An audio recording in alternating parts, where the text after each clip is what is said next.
loved the routine of it, just getting to know my cycle, like this is how I like to create content and stuff like that. But whew, I'm done. And I already knew like coming into like, I already knew like my sweet spot was going to be from December 1st to December 19th because I'm starting a new job on the 19th. So it's kind of like, I don't know if I'm going to make it after that. Right. And everybody's like, just do your vlog with me when you go to work. And I'm like, everybody's like, you just set up the camera. And I'm like, that's how it feels, right? Yeah, that definitely. And also like it was interesting when I talked to the owner when we first came, she was just, you know, people don't understand the struggle of like creating anything, you know. birth it from your spirit. Exactly. Like it's not, you will it into existence. Yep. You know, and it's so hard. And especially when you're curating what you're doing, when you're really kind of being strict, you really just can't take anything. But you know, there's a lot of throwback content coming next week to fill, because like I was like, all those old vlogs that are on the other channel, I'm pulling them down, I'm putting them there. I need breaks, like I need filler content. Well, you give me extra content right now because this is. I'm gonna make a video right here. It's like a day after work with Shammy. Like this is what this is gonna be. You know, but you know how it is when you're creating content, your idea of what's gonna happen. Because look, how many times have I tried to behind the scenes footage us? Of course. And I've always said I'm gonna go in, and every time I sit down and I look at it, I'm like, what am I doing here? Nope, no story, no flow, not what I was trying to do, and I end up having to toss it and think it over again. Just kind of like, but you know, the interesting thing is that but your audience you can doesn't care. always, your audience really doesn't care, but also you can always manipulate the flow. Yeah. Because like, okay, for instance, like with me, I have a flow, but if I start editing like how you do, people are gonna be like, yo, hold on, what's going on here? But you know, you just always got to remember you're the creator, not them. Yeah, and it's not, I think for me, it's just like I have a vision of where I'm trying to go with what I'm creating, what I'm doing right now. And I'm like, I do have a flow, I do have a direction, I have things I want to change up in there, but it takes time. That's another thing that people don't realize, like one small little change takes time, especially in the moment, like when you're actually doing it.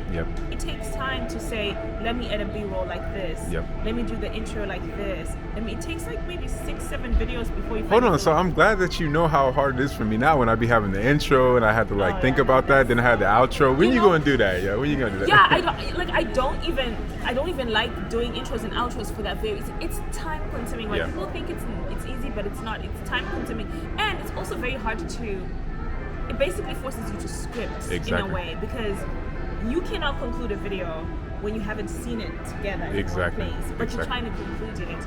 And also sometimes the conclusion of you talking just doesn't flow the way you want it to. It just doesn't sound right. But also, I think another thing too to add in there is that sometimes the whole story doesn't play out in a very like uniform way the way you think it is. So it's like you could actually be doing the ending of the video at the beginning. You could be doing the middle of the video at the beginning. You know that in your head too. That's what stops you from concluding, because you're like, what if in the end I switch it up?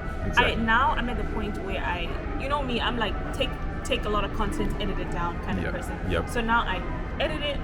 I do conclusions and intros just anywhere in the middle. Right in the middle, something to say, hope you enjoy the video, guys. And then see if that will be the ending or not, and just kind of throw it in there. Whatever. But we'll see. Also, the beautiful thing, that's why I know, I'm not saying you're against it, but I know that some people don't like the outros, but the outro always gives you the ending. It doesn't matter if you end abruptly, it always gives you the ending. That's why I'm saying you need that outro, girl. The outro helps. The outro helps, especially if you've decided on it and you've crafted it, and you kind of know how things, like, if it's a well-crafted outro. There are outros that just, like for example, there's this podcast I listen to. The outro is not something mellow. It's up-tempo. It's like the best part of the podcast. Like it's like that little fun little thing that makes you say, okay, I'll give an example. But that makes you want to listen again. Yes. So I don't know if you listen to Here's the Thing. Okay, it's a podcast. I'm not really a big podcaster. Maybe Joe Budden, not Papa Biden, but Joe Budden's podcast or something something that has to do with music, probably. Yeah. Okay, so Here's the Thing is kind of like a hot topics kind of podcast, and it's this comedian and another comedian actress, and they get together and talk. And their outro is their theme song. Here's the thing. So they do. I hate that you still know it. Exactly, but here's the thing: they do their whole like they literally count down their starts. So 5, 4, 3, 2. There's a video that went viral where this couple was doing a seafood boil, and they were talking about the fact that their kids almost got taken by CPS from them, and they started off their podcast, like their podcast hype was like, what's happening? And they'll do like all these effects, bangers, and so they just found it so funny. And guess what? It's not their intro. Like they were like, who does a podcast talking about the fact that their kids were almost taken away from them, and they have such a hype intro? Like they just felt like it was just such an awkward moment.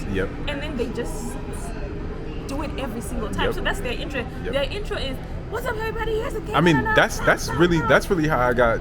I think a lot of people get their intros like that, where they hear certain things, they just, whatever it be. For me, a lot of times it'd be African music. Like when I'm listening to like Afro beats or some type of hip hop song or something like that, then I'm like, yeah, I want a sound like that, or I want something that is like similar to that. You know what I'm saying? And then they sign out with their actual song that they like. You know, their little supposed to be intro, like a comedy, like a skit, like a. Well, the word just left me, but a comedy. All good. Yeah. Like what you expect at the beginning, you know, is what's at the end. So it's like it kind of loops you around. Yep. And then it brings you back. I hate you. It flows you next to the next thing, and so it makes it so bingeable. And I'm like, this is what I love. And they're not the only person. 2 different podcasters who I've seen who put their song in the end, and I love that. Me too. I think I'm gonna do that. You should. For real, I want you to have with a song. Same there song you every go. single time. Matter of fact, I want you to sing that song. Like I want you to make up the song, and I want you to sing it, and that will be your outro.